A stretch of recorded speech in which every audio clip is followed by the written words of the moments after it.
Hello everyone, स्वागत है आप सभी लोगों का एक बार फिर से कल्याण इंस्टीट्यूट यूट्यूब चैनल पे। इस चैनल के माध्यम से हम बीएड पाठ्यक्रम का विश्लेषण कर रहे हैं और आज हम इस वीडियो के अंतर्गत इंटरव्यू के संदर्भ में बात करेंगे, यानी कि साक्षात्कार।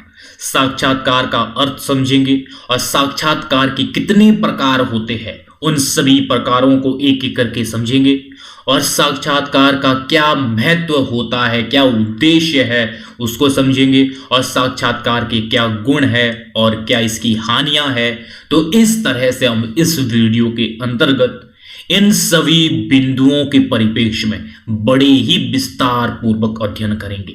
तो आप हमारे साथ इस वीडियो के अंत तक जरूर बनिएगा और अगर चैनल को अभी तक सब्सक्राइब नहीं किया है तो कृपया करके चैनल को जरूर सब्सक्राइब कर दीजिएगा, जिससे कि हम जो इस तरह से जो मेहनत करते हैं आपके लिए, उस मेहनत का हमें प्रतिफल मिल पाएगा।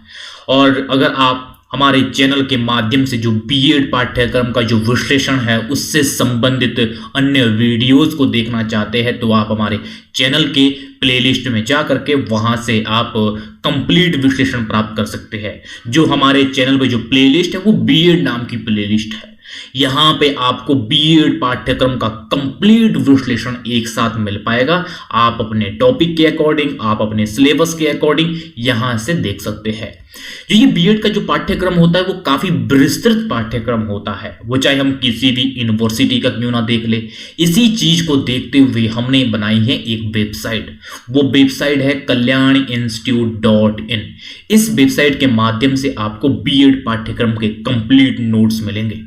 वो नोट्स कैसे मिलेंगे? जैसे ही आप इस वेबसाइट को गूगल पे सर्च करते हैं तो इस तरह की देखने में आपको वेबसाइट मिलेगी। तो इस वेबसाइट के माध्यम से आप बीएड पाठ्यक्रम के कंप्लीट नोट्स आप देख पाएंगे, जो टाइप फॉर्मेट में हमने पब्लिश किए हैं।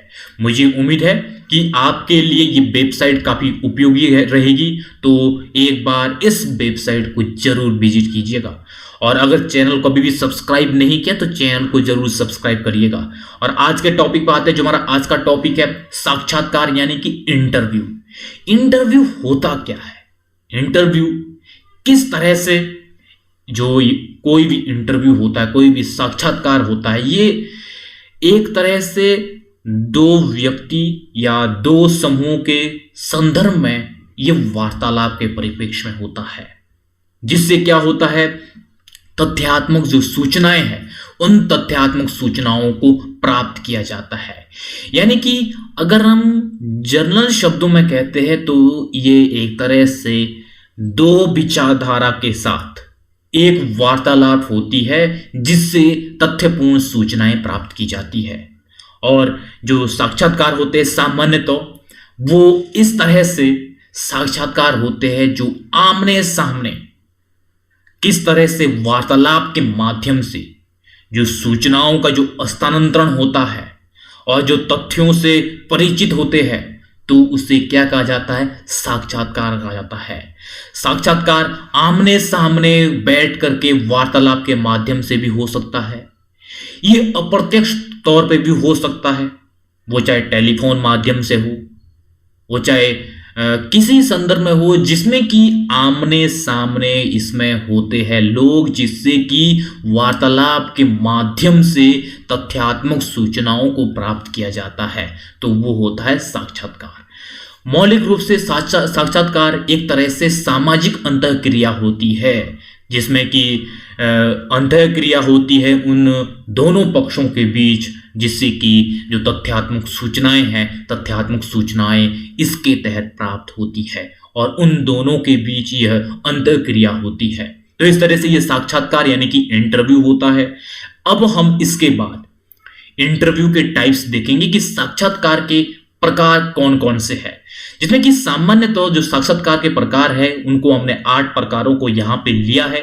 उन 8 प्रकारों को एक एक करके हम यहाँ पे समझेंगे, जिसमें कि सबसे पहले व्यक्तिगत साक्षात्कार। जो ये व्यक्तिगत साक्षात्कार होता है ये इस तरह से होता है, ये 1 to 1 होता है, यानी कि एक व्यक्ति साक्षात्कार लेता है, दूसरा व्यक्ति साक्षात्कार देता है। तो इस तरह से ये व्यक्तिगत साक्षात्कार होता है, यानी कि 1 to 1 होता है। और दूसरा सामूहिक साक्षात्कार। सामूहिक साक्षात्कार यानी कि इसमें दो या दो से अधिक लोग होते हैं जिसमें सूचनाओं का आदान प्रदान होता है, इन दोनों में अंतःक्रियाएं होती है। तो इस तरह से दो या दो से अधिक व्यक्तियों के बीच जब वो साक्षात्कार होता है तो वो सामूहिक साक्षात्कार कहलाता है। तीसरा है औपचारिक साक्षात्कार। जो ये औपचारिक साक्षात्कार होता है तो ये औपचारिक साक्षात्कार इस संदर्भ में होता है जिसमें निश्चित कोई भाषा होती है, निश्चित प्रक्रिया होती है, यानी कि कुछ फिक्स्ड इसके नियम और इसके कायदे होते हैं जिसके तहत ये साक्षात्कार करवाया जाता है। यानी कि एक उचित इसकी भाषा होती है, भाषा शैली होती है, कुछ नियम होते हैं जिनको फॉलो करना होता है। तो इस तरह से ये औपचारिक साक्षात्कार होता है। और जो ये अनौपचारिक साक्षात्कार होता है, ये अनौपचारिक साक्षात्कार इसमें किसी निश्चित नियमों एवं कानूनों को नहीं अपनाया जाता है, कोई इसमें बाध्यता नहीं होती है। तो ये इसकी कोई एक उपयुक्त जो भाषा शैली है वो भी निर्धारित नहीं होती है। इसमें कोई ऐसी बाउंडिंग नहीं होती है जो उस चीज को मजबूर करती है। तो इस तरह से ये अनौपचारिक साक्षात्कार होता है। पांचवा है अनुसंधान साक्षात्कार। अनुसंधान साक्षात्कार के अंतर्गत क्या होता है, इसमें ज्ञान में किस तरह से नई खोज करने का प्रयास किया जाता है। इसमें अनुसंधान यानी कि खोज के संदर्भ में ये साक्षात्कार होते हैं। नई ज्ञान की खोज के लिए ये साक्षात्कार होते हैं जिसमें नए नए ज्ञान को खोजने का इसके तहत प्रयास किया जाता है। और छठा है प्रत्यक्ष साक्षात्कार। प्रत्यक्ष साक्षात्कार ये दो व्यक्ति या किन्हीं समूह के संदर्भ में ये प्रत्यक्ष रूप से आमने सामने बैठे होते हैं। तो इनके बीच जो तथ्यों को सूचनाओं का जो आदान प्रदान होता है वो प्रत्यक्ष तौर पर होता है। यानी कि प्रत्यक्ष यानी कि दोनों पक्ष, साक्षात्कार लेने वाला और साक्षात्कार देने वाला, दोनों ही आमने सामने बैठे होते हैं। तो इसे ही हम कहते हैं प्रत्यक्ष साक्षात्कार। यानी कि दोनों लोग आमने सामने बैठे होते प्रत्यक्ष तौर पर। अप्रत्यक्ष साक्षात्कार, अप्रत्यक्ष साक्षात्कार जो दोनों पक्ष होते हैं, एक इंटरव्यू देने वाला, एक इंटरव्यू लेने वाला, ये जिसमें जरूरी नहीं होता है कि दोनों प्रत्यक्ष रूप में आमने सामने बैठे हो। ये टेलीफोन के माध्यम से हो सकता है या एक कोई जूम मीटिंग के माध्यम से हो सकता है। तो इस तरह से वीडियो कॉलिंग के माध्यम से या टेलीफोन के माध्यम से जो साक्षात्कार होता है वो अप्रत्यक्ष साक्षात्कार कहलाता है। और आठवां है चयनात्मक साक्षात्कार। चयनात्मक साक्षात्कार यानी कि किसी संदर्भ में जब हायरिंग की जाती है, जब किसी संदर्भ में किसी को चयनित किया जाता है तो वह ही चयनात्मक साक्षात्कार कहलाता है। ये सामान्य तो किस तरह से जो जॉब इंटरव्यू होते हैं, जो परिवेश को लेकर जो इंटरव्यू होते हैं, तो वो सभी इंटरव्यू चयनात्मक साक्षात्कार के अंतर्गत आते हैं। तो इस तरह से ये साक्षात्कार के प्रकार है। अब हम इसके बाद ये समझेंगे कि साक्षात्कार के उद्देश्य क्या होते हैं। उन उद्देश्यों को एक एक करके समझेंगे, जिसमें कि सबसे पहले है जो साक्षात्कार का उद्देश्य है वो है प्रत्यक्ष संपर्क। प्रत्यक्ष संपर्क किस तरह से, जब कोई साक्षात्कार होता है इसमें सामान्य तो प्रत्यक्ष संपर्क स्थापित होता है, जिसमें कि जो साक्षात्कार लेने वाला होता है और साक्षात्कार देने वाला होता है, इन दोनों के बीच प्रत्यक्ष संबंध स्थापित होता है। और दूसरा है अवलोकन का अवसर। अवलोकन का अवसर इस तरह से होता है जब साक्षात्कार के माध्यम से अलग अलग जो तथ्य एवं सूचनाएं संकलित होती है, तो इससे अवकलन होता है उस चीज का क्या वास्तव में किस तरह से जो अज्ञात जो सूचनाएं होती है उनके संदर्भ में एक तरह से रूबरू हुआ जाता है इसके तहत। तो इस तरह से अवकलन का जो अवसर है वो वास्तव में साक्षात्कार के माध्यम से मिलता है। और तीसरा है व्यक्तिगत सूचनाओं का संग्रहण। साक्षात्कार के माध्यम से जो व्यक्तिगत जो सूचनाएं होती है उन सूचनाओं का संग्रहण किया जाता है। क्या वास्तव में क्या बायोडाटा है किसी पर्सन का, उन सभी सूचनाओं का वो संग्रहण किया जाता है। और चौथा है परिकल्पनाओं का निर्माण करना। साक्षात्कार के माध्यम से हाइपोथेसिस का निर्माण किया जाता है। वो तब किया जाता जब हम साक्षात्कार इंटरव्यू के माध्यम से सूचनाओं को हम संग्रहण करते हैं, तो इससे हम हाइपोथेसिस का निर्माण कर पाते हैं। और पांचवा है अन्य प्रविधियों को प्रभावपूर्ण बनाना, यानी कि किस तरह से साक्षात्कार के माध्यम से जब तथ्यों का संग्रहण होता है, तथ्यों से रूबरू हुआ जाता है और सूचनाओं का जब संग्रहण होता है, तो इससे जो अन्य प्रविधियां होती है उनको प्रभावपूर्ण बनाने में काफी हेल्प मिलती है। तो इस तरह से ये साक्षात्कार के उद्देश्य है। अब हम इसके बाद साक्षात्कार के गुणों को समझेंगे कि साक्षात्कार के कौन कौन से गुण है, क्या गुण हो सकते हैं, उन गुणों को एक एक करके समझेंगे।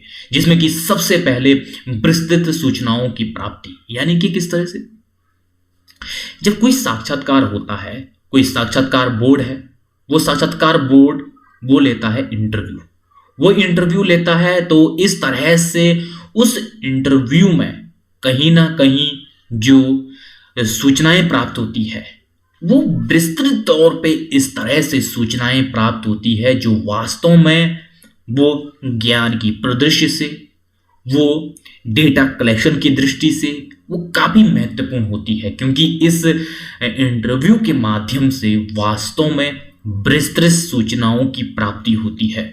और दूसरा है अमूर्त परिघटनाओं का अध्ययन। ये किस तरह से जो भी अमूर्त परिघटनाएं होती है, अमूर्त परिघटनाओं को इंटरव्यू के माध्यम से रूबरू हुआ जाता है, क्योंकि जो भी ऐसी घटनाएं होती है जो अमूर्त होती है, इंटरव्यू के माध्यम से उन घटनाओं को एक शब्दों के माध्यम से पिरोया जाता है, किस तरह से उन घटनाओं से रूबरू हुआ जाता है। तो ये इस तरह से जो साक्षात्कार के ये गुण के संदर्भ में है। और तीसरा है पिछली घटनाओं का अध्ययन। ये किस तरह से जब इंटरव्यू के माध्यम से किस तरह से जो बीती हुई जो घटनाएं होती है उन घटनाओं को भी इस तरह से पिरोया जाता है, इस तरह से उसको सामने लाया जाता है, जिससे कि यह हेल्प मिलती है जो अतीत में जो घटनाएं घटित होती है उन घटनाओं से भी अवगत हुआ जाता है। और चौथा है सामाजिक मनोवैज्ञानिक अध्ययन में सहायक। ये किस तरह से जो एक व्यक्ति जो इंटरव्यू में जाता है या कोई एक से अधिक जो व्यक्ति इंटरव्यू में जाते हैं, तो किस तरह से उनकी जो मनोवैज्ञानिकता, जो उनकी जो सोच है, जो उनकी विचारशीलता है, वो एक तरह से किस तरह से इंटरव्यू के दौरान वो शब्दों के माध्यम से पिरोई जाती है, जिससे कि उनकी मनोवैज्ञानिकता का एक जो अवसर है उसको समझने का काफ़ी अवसर मिलता है, काफ़ी हेल्प मिलती है, क्योंकि इंटरव्यू प्रत्यक्ष तौर पे जो लिया जाता है इसमें वास्तव में जो उस व्यक्ति के जो गुण है उन गुणों से रूबरू हुआ जाता है। तो इस तरह से सामाजिक मनोवैज्ञानिक अध्ययन में ये सहायक होता है। और पांचवा अंतःक्रिया की सुविधा।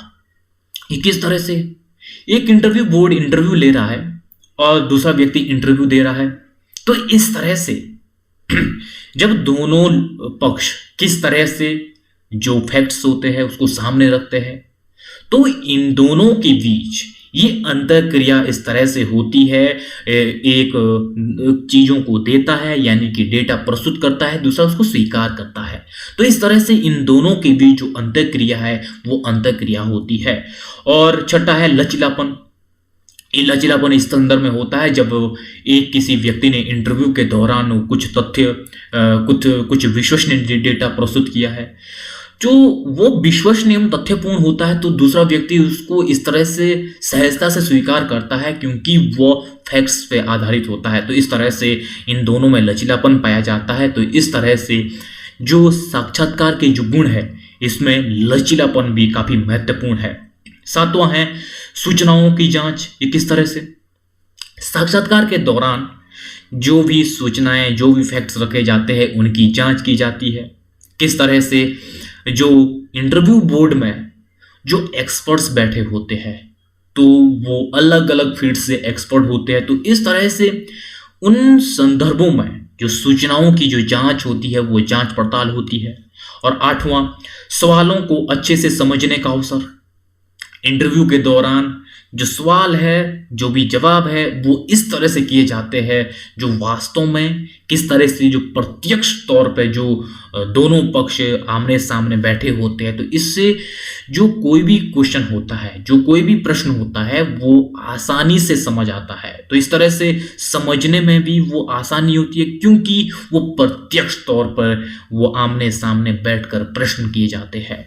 और नौवां है, उत्तर न मिलने की संभावना समाप्त हो जाती है। ये किस तरह से होता है? साक्षात्कार के सामने ऐसे अमूमन होता है कि किस तरह से जो प्रश्न किया जाता है उस प्रश्न का उत्तर जरूर मिलता है, क्योंकि इसमें ना मिलने की जो संभावना है वो समाप्त हो जाती है, क्योंकि कुछ ना कुछ जो उसका जवाब है वो जवाब तुरंत आएगा, क्योंकि वो प्रत्यक्ष तौर पे जो इंटरव्यू होते हैं उसी की वजह से ये होता है। तो इस तरह से साक्षात्कार के ये गुण है। अब हम इसके बाद साक्षात्कार के दोष को समझेंगे कि इसके क्या दोष है, जिसमें कि सबसे पहले अधिक खर्चीली। जो ये साक्षात्कार होता है ये वास्तव में काफी व्यय इसमें लगता है, काफी खर्च लगता है, क्योंकि इसमें ये होता है सामान्य तो जो साक्षात्कार है, साक्षात्कार एक तो वो प्रत्यक्ष तौर पर वो आमने सामने बैठे होते हैं, जिससे कि वहाँ तक पहुँचने के लिए जो खर्चा है वो काफ़ी लग जाता है। और किस तरह से अलग अलग विषय के जो एक्सपर्ट होते हैं वो बैठे होते हैं, तो इस तरह से वास्तव में कहीं ना कहीं अधिक खर्चीली ये व्यवस्था होती है, क्योंकि एक तो प्रत्यक्ष तौर पे रूबरू होना पड़ता है, साथ ही साथ किस तरह से इन इंटरव्यू प्रणाली का जो रिप्लेसमेंट है वो वास्तव में अप्रत्यक्ष यानी कि अन्य विधियों के माध्यम से भी जो सूचनाओं का संग्रहण है वो हो सकता था, क्योंकि अपेक्षाकृत आपके सामने अन्य ऐसी विधियां हैं जो आप उसी कार्य को अन्य विधियों से पूरा कर सकते हैं। तो इस तरह से इसमें यह देखा जाता है कि वास्तव में यह अधिक खर्चीली होती है। और दूसरा है मूल्यों में विविधता। मूल्यों में विविधता ये इस तरह से होता है, अलग अलग स्तर पे अलग अलग व्यक्ति की जो अलग अलग किसी विषय को सोचने समझने की जो क्षमता होती है वो अलग अलग होती है। तो इस तरह से ये विविधताएं होती है, तो उनके जो वास्तविक गुण और मूल्य है, उनके गुणों और मूल्यों में विविधताएं देखी जाती है। ये सामान्य तो ये होता है इंटरव्यू में। और तीसरा है अनावश्यक सूचनाएं। इंटरव्यू के दौरान इस तरह से अनावश्यक सूचनाएं संकलित होती है जो वास्तव में उसका वास्तविकता में कोई उसका महत्व नहीं होता है। तो इस तरह से कई बार ऐसी सूचनाओं का संग्रहण हो जाता है इंटरव्यू के द्वारा, क्योंकि वो उपयोगी नहीं होती, ये वो अनावश्यक होती है। और चौथा है याददाश्त पर निर्भरता। ये किस तरह से?